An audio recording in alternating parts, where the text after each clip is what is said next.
So we are going to, hello, we're going to give a golden thumb to Brenda Robinson as the executive producer of Passing.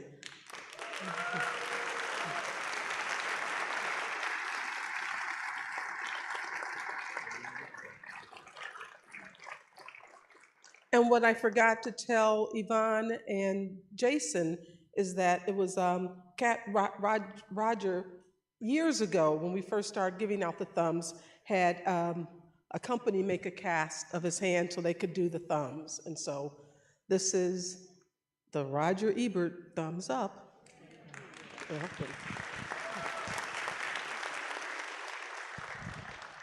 And now we're going to call out Jason and Yvonne to join us for our panel.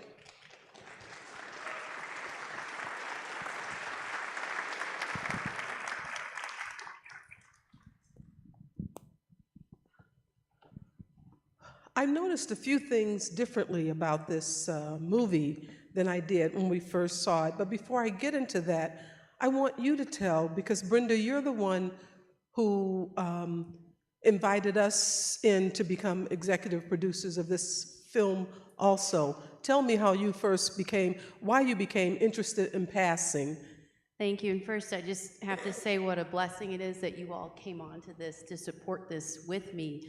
I actually first read this novel back in college over 20 years ago, and I was so fascinated by this idea that people could live as something else. And so I went home and I told my family about it. I was speaking to my mother. I said, I read this book about two black women who are choosing whether to live a life as either black or white. And she says, well, I'll tell you all about our family members who were doing this. And I learned that history right then and there. As an 18-year-old, we had several family members who were living a life that Claire was living. I had a grandfather, great-grandfather actually, who was from North Carolina, and he moved to New York City to get a better job and create a better life for our family. And he was passing. He had a roommate, and one day that roommate found out that he was living with a black man, and he killed him. And that was the history. So this was a real story. What we saw in Passing, this is a real history that many people of color are living. And so it was such an honor to be able to bring this to life. I'm always just amazed at the number of people who are still learning about this history and the fact that this is happening. As you saw with Lifeline, identity is so important to all of us. And so the conversations that have been sparked by this film have been incredible, and we're just thankful that we were part of bringing this dialogue back into this moment. So I wrote an article called The Freedom to Pass, and it was based on an experience that I had living on the west side of Chicago. I lived in an all-black neighborhood, but there were two older women who lived sort of down the block from us, and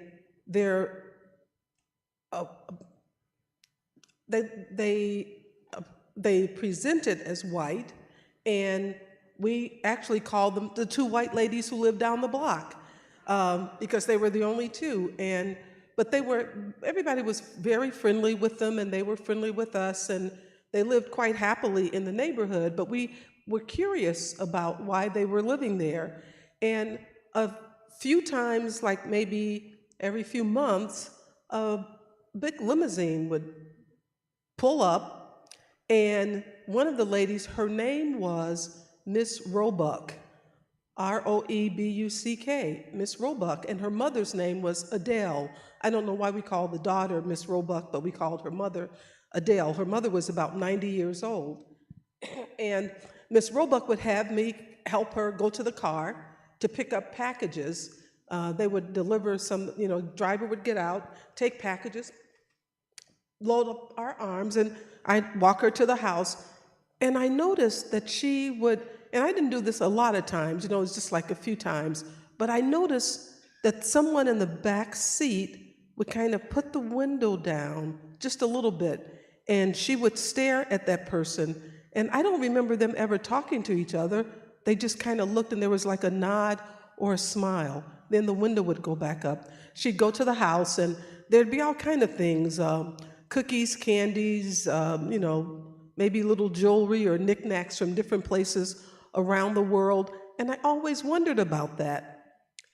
When I got older, I learned that people, well, the rumor, I still don't know today, said that Sears and Roebuck was started by Mr. Sears and Mr. Roebuck, and that Mr. Roebuck was black passing as white. That was the rumor. I know that, and she was a descendant of Roebuck, of Sears and Roebuck. I know at later Sears bought out Roebuck, and so if he wasn't, certainly some of his descendants were certainly black, but I wondered why we didn't learn that growing up. And then you hear about a lot of other instances. I remember as a kid, I had relatives who would come, and we didn't think about it. I mean, some were black and some were white, or so we thought, but we wondered, why do we have white relatives? And they would say, no, they're black, but they live as white and they come to get their hair done in the black neighborhood. So at night or it was really a lot of really weird things when later, and I'm glad that people don't have to do that anymore, or we say, they don't. But passing back then was something you heard about a lot. You don't hear about it as much anymore. And I'm just going to mention one other name of someone who made his millions as one of the fathers of the positive mental attitude PMA community, and everyone always thought he was white. W. Clement Stone, black. He's a black man. My family knew him and my growing up. So anyway. Your story is better than the film in many ways. And I hear that story about Miss Roebuck. I'm always fascinated. The one thing I'll just say about this film, even just the artistry of it all, you'll notice a lot of deliberate choices made by Rebecca Hall in creating this. And as she adapted this, she made a choice to shoot this film in black and white, obviously to add to the ambiguity of sort of the racial identity that you see. She had it shot in 4:3 ratios. You'll notice that the screen was just a bit more narrow, in part to hearken to the time, but also just as sort of a symbol of how boxed in sometimes people feel when we kind of process our identities and who we are. And then there are things throughout the film, I'm sure that people were wondering, curious, is anyone curious about the ending, for example? Anyone like clarity on that? All right, we'll talk about that. But you see a lot of foreshadowing happening. That was personally my 5th time watching the film, and I still found at least one new thing this time. And there was just such a great attention paid to detail in this to really create a tone. There was just a lot of attention paid to sight and sound and staging things with certain lightings that you all can fall into this feeling that there is something happening here. There's a mystery. And it created this tension even as you're watching the film. You're not quite sure what will happen. So we'll talk about that ending. We all have theories, but you'll see a lot of choices made in the lead up that foreshadow that. A flower pot that fell off the windowsill, and you look over and you see this shattered on the ground. Obviously the teapot falling, and Irene making the statement that I just figured out how to rid myself of something, it was to break it. And so it just adds to that tension as you get to the ending, and you're left with the question, who did it? What happened? I'm going to let Yvonne and Jason jump in, but there's one thing, and I should have started off by saying, rather than the personal things, to state this is the directorial debut of Rebecca Hall, and she, Vicky Cristina Barcelona, and just a fine, fine actress from England, and her father was Sir Peter Hall, who helped start the Royal Shakespeare Company in England. And I think that she did a beautiful, beautiful job. It's a very deliberately paced film, and she did that, and that was intentional. So I just wanted to mention her, and the actors in it are Tessa Thompson, who is now, in Marvel movies and a lot of other things, and Ruth Negga, who played Claire, she can play anything. She played the wife Loving in the movie Loving versus Virginia. She's actually from Ireland, and she's black and Irish. Andre Holland played Tessa Thompson's husband. There was Alexander Skarsgård, who was Claire's husband, and then Hugh Camp was the person who was also always helping her with the Negro League. So I just wanted to get that out of the. Oh, and the cinematographer, Edward Grau, won the Best Cinematographers Award at the Independent Spirit Awards this year, and also he was nominated in, what do you call the British awards? The BAFTAs. He was nominated for several awards, so the cinematography was also very noted. What did you, oh, you asked the questions. Yeah, thank you. I was going to say, actually, Ruth, Tessa, Rebecca, they all were nominated with various BAFTA awards for the screenplay, best debut of a British director, best actress, best supporting actress. Ruth actually won her Independent Spirit Award nomination. She's a SAG Award nominee. We had a very fun ride just watching people receive this film so warmly, and we're so grateful for that. So I want to talk about, as you all look at this film, and just, we all came into this because we had personal connection to the material, and that's what informs a lot of the investments we make, a lot of the films that we produce. But I want to talk about just your personal connection, even as both of you are mixed race citizens, and you have a lot of experiences with just answering questions about identity and processing identity, teaching your children about racial identity, similar to what was happening in the film. So I'm curious just to hear more of your origin story, why the material resonated with you so personally. I'm going to go first, and then I'm going to shut up and listen to these brilliant women speak. But I do want to lean in and say, so Lagra Lane is my wife and mine. It's our company, and Lagra is from my wife's middle name, Lagramata, and Delane is my middle name, and that's how we got the name. And so this will circle back to your question, I promise. Family means everything to us. Identity, heritage, history, all of the themes that we explored in Lifeline and that Rebecca so brilliantly explores here in passing means everything to us. I too read Larson's novella in college, and it's always resonated. And my two favorite literary movements of the 20th century were the Harlem Renaissance and the Beat Generation, and not necessarily always in that order, depending on the book that I've gone back to. But Harlem in the 20s fascinates me. Tessa and Ruth fascinate me as an actor, as actresses. So we came in, and Yvonne, I'll pass the mic over right now to you, but one thing that I want to say before I do is I love the leadership of the producing team wanted to highlight these three ladies right here as individuals who are in the executive producer space. So I will now shut up. Please, Yvonne. I think, first of all, whenever we, Brenda brings something, I'm like, okay, Brenda's bringing something, so let's read it. And I was blown away by the script. And what I liked about it was that it wasn't just about being Black, and it wasn't just about being white. It was about being a mother and what is your place in society. And it was about sexuality. It had all these different aspects. And I was hungry and missing for that kind of perspective where it presents people who look like us, like not as a monolith, but having much more diversity and much more levels of like how we live our lives, and to have that shown to me even in a way that I had not actually seen before. And then to find out Rebecca's connection to the story.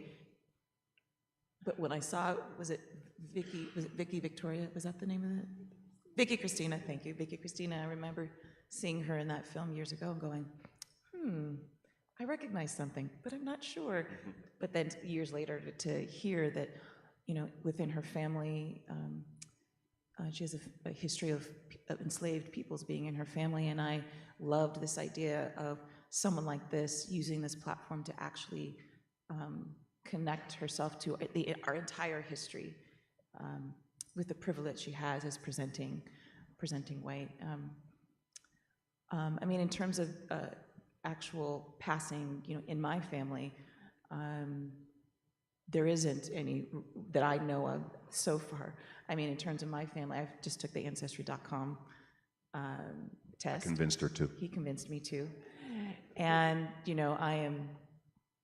I'm Filipino, so I'm like 52% Filipino, and the rest is, which was actually eye-opening, mostly from where enslaved peoples came from. So that was like, wow, really connecting to that part of where the slave trade occurred. So there's no passing in my family because there's not there's 2%, like Netherlands. And that's it. So Let me also say that I don't have any, to personalize it, I don't have any passing in my family as a light-skinned black man who was adopted by white people in Lincoln, Nebraska, and Decatur, Illinois, and Galesburg, Illinois. It was made very clear to me at a young age. Let me just say, there was no passing in my family either. Whereas we're full of imposters. So I'm so proud to share that today. But what I will say is that I understand it deeply why someone would. Same, historically. And I understand it in the myriad of ways of people that I know, whether it's racially passing or gender passing or position in life passing. But I just loved this kind of quiet, all the ways that you described the film and the way that you want to present it, and the fact that the industry was saying, why do you want to do this film in black and white? And this woman said, I'm doing the film in black and white. You either get on the train or you get off. and I love that. I just loved all that, the leadership. We were really just inspired by Rebecca's personal connection, because obviously it wasn't evident in the beginning, and in fact was a question when she was first approaching financiers to make this film. As with so many films, most films, it wasn't easy for her to get this launched, but it turned out she'd found out. She knew, her mother is the world-renowned opera singer Maria Ewing, and who's from the Midwest, also from Detroit.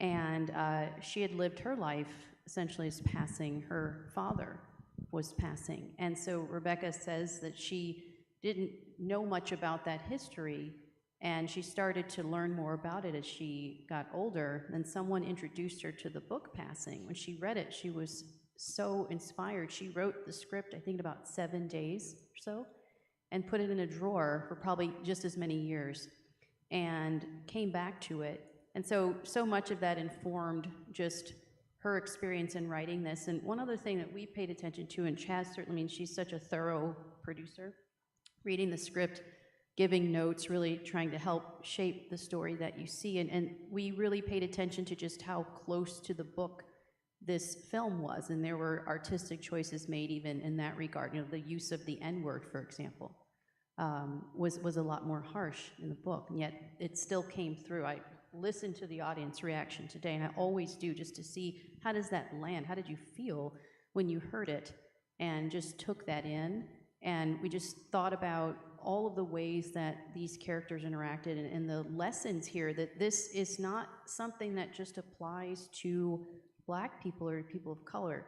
It really is about those masks and all the different ways that we are passing. As they said in the film, we're all passing for something or other. And so there were a lot of undertones in the film just related to identity and sexuality and that, and you really had to pay attention. So we just, as exec producers, appreciated the pacing and the thoughtfulness that went into just telling a quiet story that really required you to just sit as an audience member and just take it in and pay attention, listen to the dialogue, look at the images, and really get the lesson.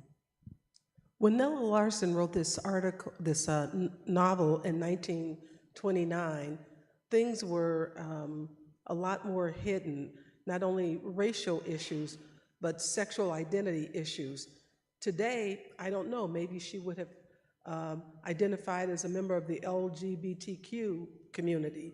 So you could see all of the sort of the erotic undertones in the film in the looks and glances and hand holding that Irene and Claire did sometimes. It was subtle, but it was there. You could see in Hugh Camp, the, Bill, oh, do I say Bill Camp? I keep saying Hugh Whitworth, Bill Camp. I keep getting the names mixed up, yeah.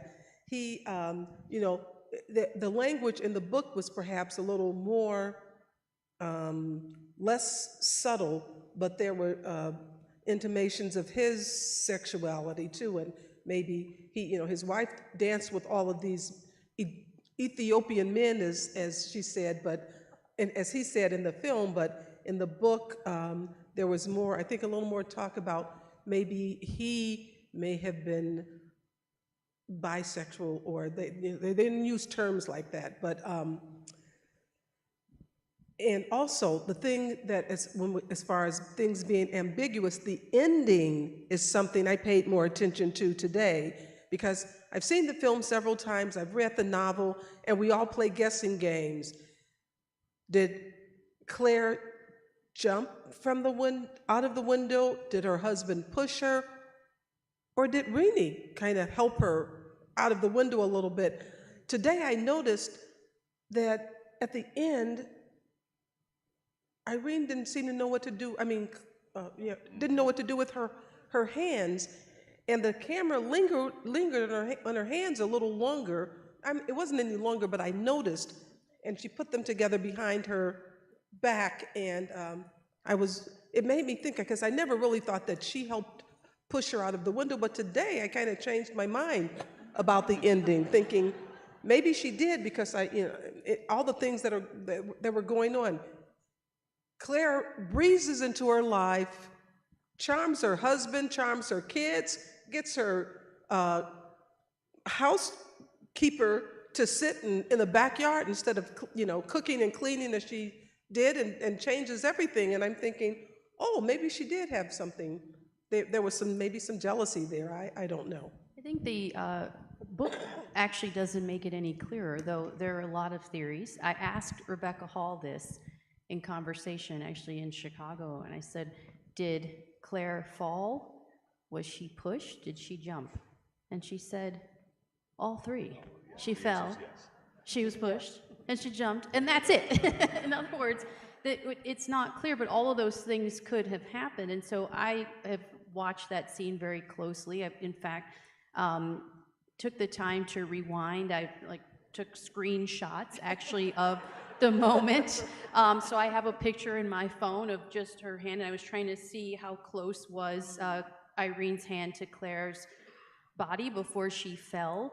And so I can offer that theory. I think the book seemed to suggest maybe that she jumped because there was a reference to a faint smile on her lips as she sort of floated to the ground. So that's one theory. I also looked, you know, the lawyers in us said, well, okay, forensically, I don't feel like he got to her soon enough to actually make contact, so I didn't see that when I rewound. I'm sure the director doesn't appreciate me trying to really analyze it like that. But I couldn't, I needed to know. It's just like, you know, Claire, I needed to know why? And so I just spent so much time analyzing. But I think the lesson is that all of those things actually could have happened, because all of those things were sort of an impetus for it. She was at once, you know, a welcome presence, and then, you know, Claire suddenly became a disruption in their lives. And then you look at her in that moment, there's so much tension. I actually still get tingles every single time I watch that. I know exactly, you know, every beat of this film. I know right when that party starts, there's exactly about 11 minutes left in the film. And so I start getting worked up, knowing that this moment is coming. And it never gets old, no matter how many times I sit through. But I'm moved by the energy of the audience. I really sit and I was listening to all of you, just hearing any murmur, any response at all, as if perhaps that would give me even more clarity. But I think that was absolutely by design, that all of those things could be a reason why that disconnect had to happen in that moment. And it really just reminds of the lesson, you know, us all being on a journey to figure out who we are and what our place is in society, and just the question of why is it that some of us are constantly searching what is happening around us that's causing us to not quite feel that we fit in the space that we were given. And the violence of the past, right? The violence of history. One other, so I watch a lot of CSI, And one other thing to add to the final moment, that one other element is she lands face down. She doesn't land on her back. Now she might have turned in air, you know, but so I've gone off of. I saw closely today her hand there. So I'm a little confused by the end too. But I have an opinion on it, but I'm a little confused by it too. But the violence of the times, identity is so important, right? Like we all have our own identity navigations, but you know, you could not be black in certain places at the time. You could not be gay in certain places at the time, or you would possibly die. So all of the various reasons for social upward mobility or just survival, all the various reasons why you would pass or hide or pull back, really that element stood out to me today. And as a father, the scene between the two of them at the dinner table as they debate whether he should continue talking about the lynching with his sons, where the mother is attempting to protect the boys and dad's like, no, they need to know what they're up against. That really, and this is my third time seeing it, that really keeps just jumping out at me. So I'm getting the signal that we are opening the floor to questions from the floor. If we can turn up the lights, and I think we have wranglers out with microphones. Questions?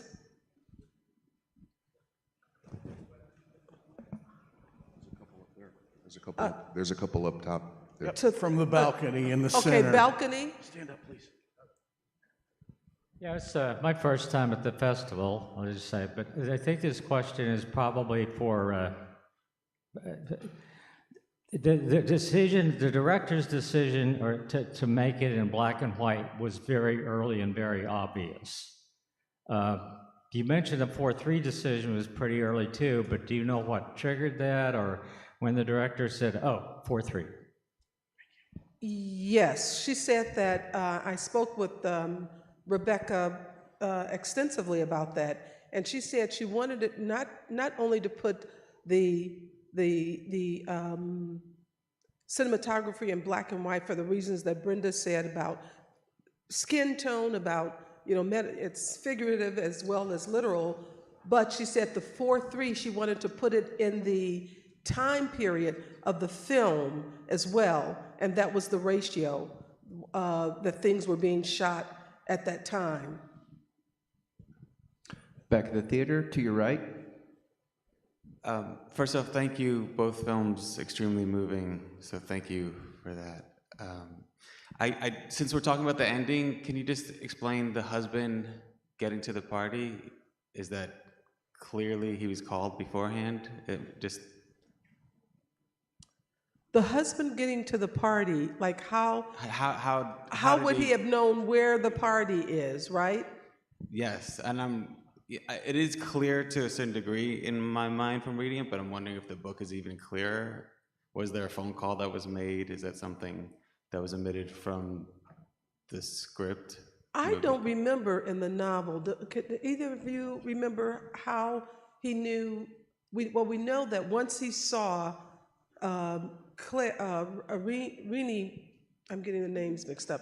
Once he saw his wife's friend with her black friend, we knew that there was some, he started either following or doing some sort of detective work to figure out where she was going when she was supposed to be away, and he discovered she was in Harlem and going to, visiting with these people. So I'm just taking a leap of faith from there about him doing some detective work. Yeah. I don't remember specifically, do you?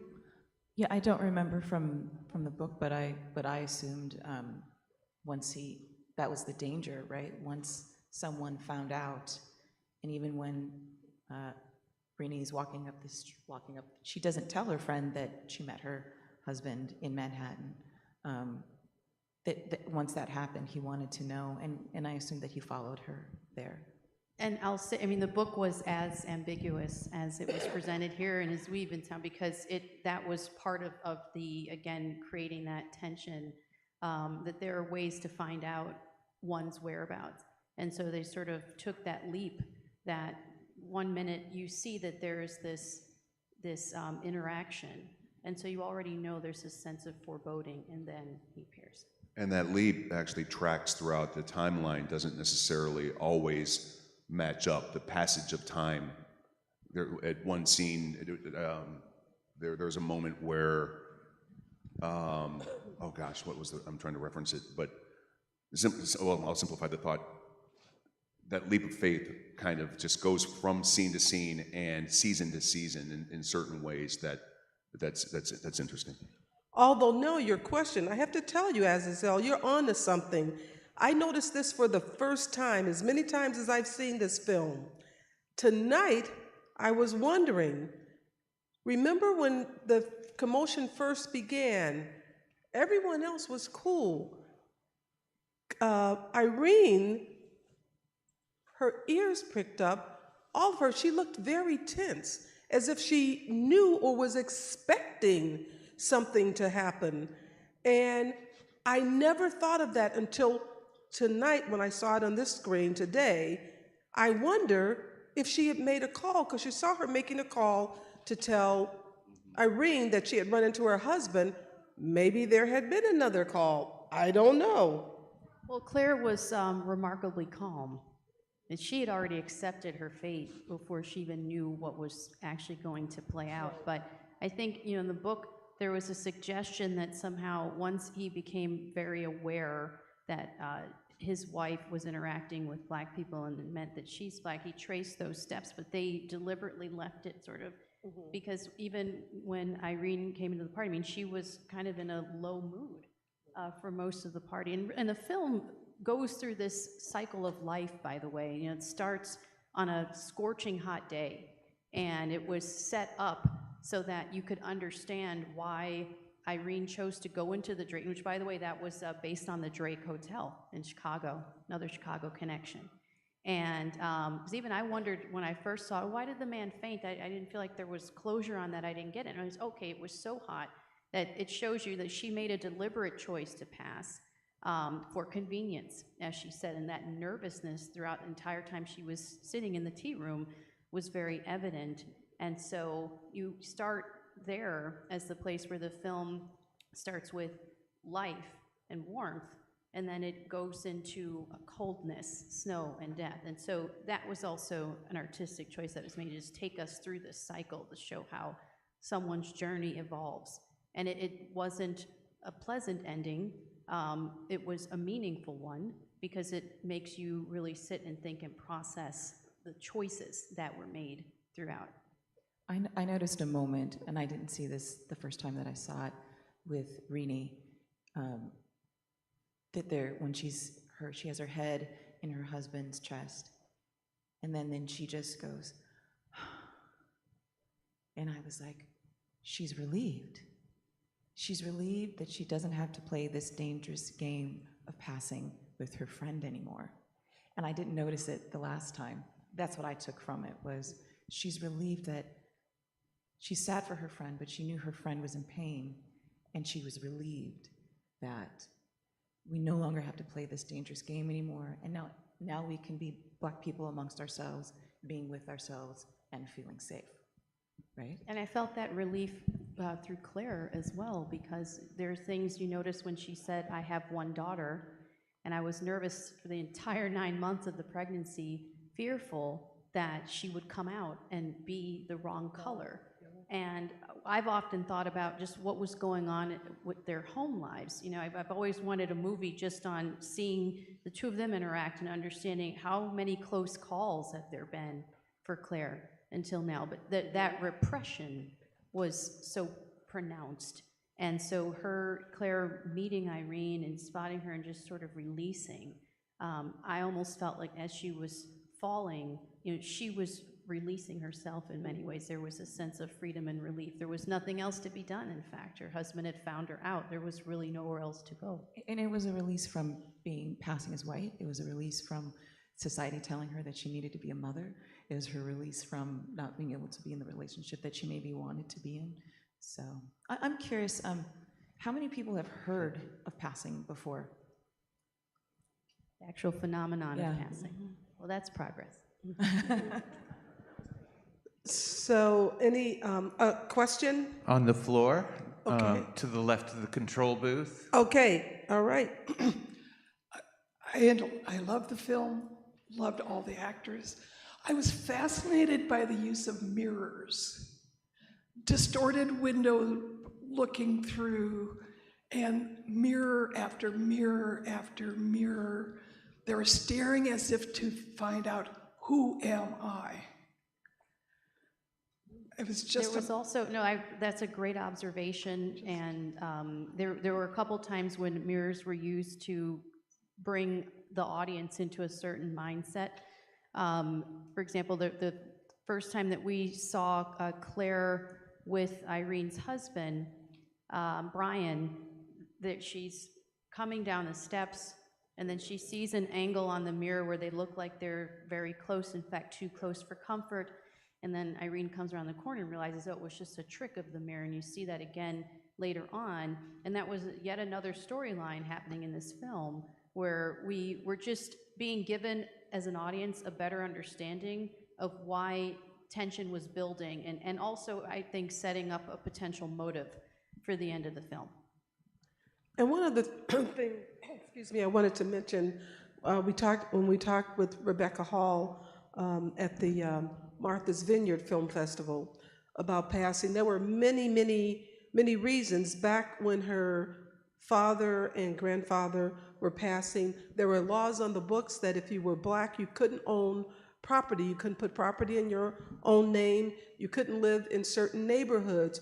There were certain professions that you couldn't do unless, for instance, being a teacher, you had to go to an all-Black college because white colleges weren't integrated until a certain time.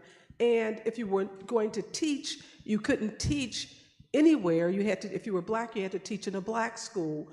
There were rules against property ownership, a lot of things. So there were a lot of reasons. You couldn't vote, you couldn't do a lot of things. And so when she talked about her family, she said, I understand why he did it and why it was easier for him and why. So, question right there. On the floor to your right. Yes. Two thoughts.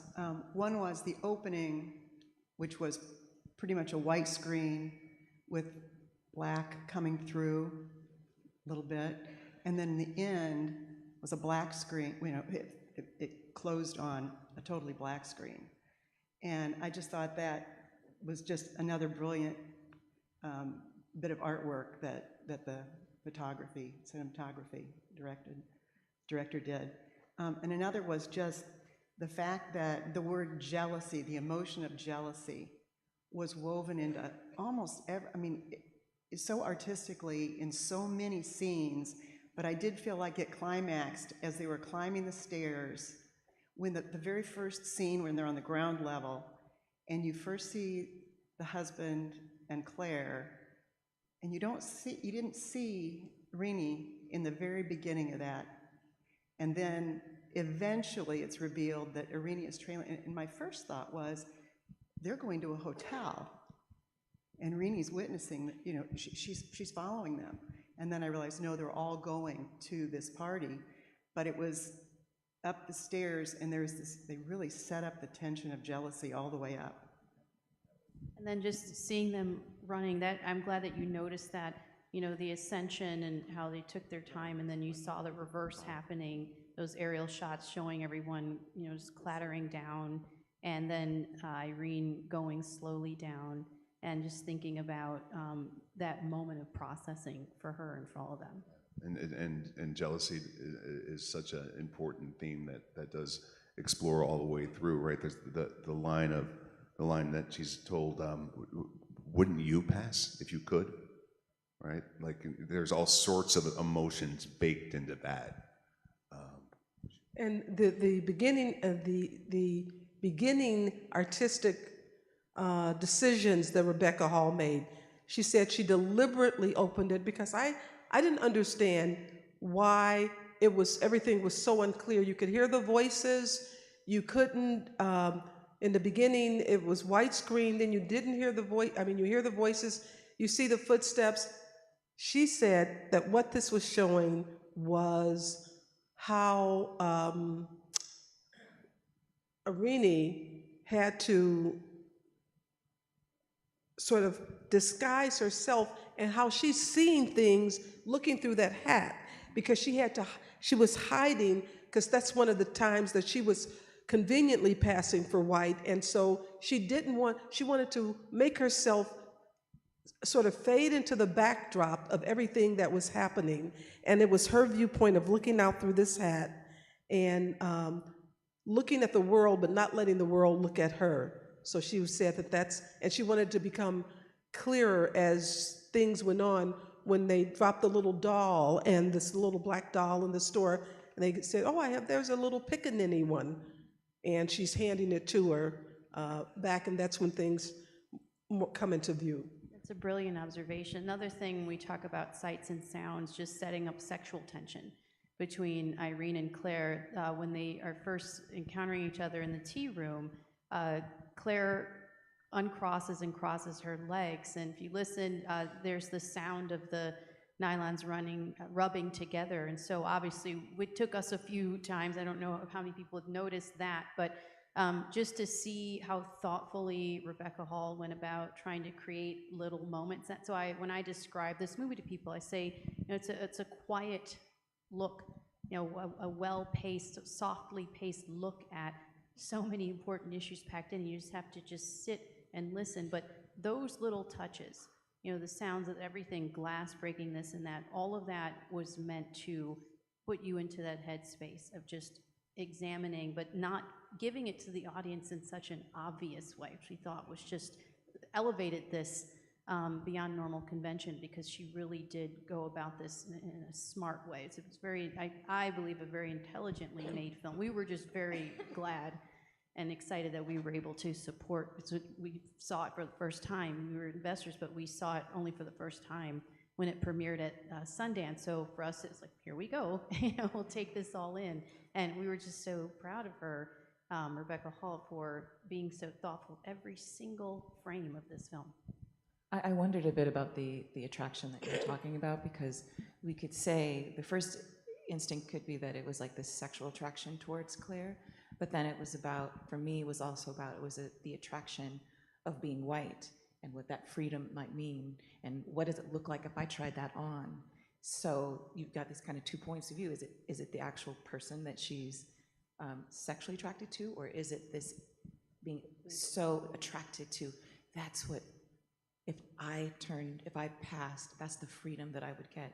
I'd get to wear that, I get to cross my legs like that, I get to be this kind of person, and what does that look like? I get to pick up a phone and call, I want a cake right now. Exactly, I get to do this. This is what rich white ladies get to do, and so do I. Those kinds of things. And so it's interesting, the different levels of what that attraction could be. One other thing I want to say, since Rebecca Hall, she couldn't be here with us today, is this. She wants you to know that this was not just a fluke, that she's always sort of wanted to direct, and she's very much an actor's actor, and so when she became a director, Tessa Thompson and Ruth Nega said it was wonderful working with the director, a first-time director who had also been an actor, because she gave them a little more freedom to do everything was on the page, but freedom of the freedom of expression that an actor needs to interpret and make the role his or her own. And so I think Rebecca Hall has much more directing in her future. And Chaz, we just have to say, if I may, we're just so thankful to you for giving us this opportunity to be able to share this film with this audience, and thankful to all of you for taking the time to be here. You can only imagine what it feels like as a filmmaker, as a producer, to have an audience come and really appreciate your work, and just even all of you being here now listening to this dialogue. This is all part of our process as well. And so I just want to express gratitude to my Illinois home team. Just so thankful that we could be here sharing space with you today. And I just wanted to add one last thing, if I may. A special thanks to Chaz, absolutely, for having us here. Logger Lane has a history of investing in projects with first-time directors. I just wanted to mention, we mentioned earlier, Lucky, John Carroll Lynch, very gifted, talented character actor. It was his first time directing this piece, and I've just got to add a special thanks because Lifeline was my directorial debut as well from the actor perspective. So thanks for all of this. This was tremendous. Okay. And thank you all, and we're going to come back. We will see you at 2 o'clock for Golden Arm.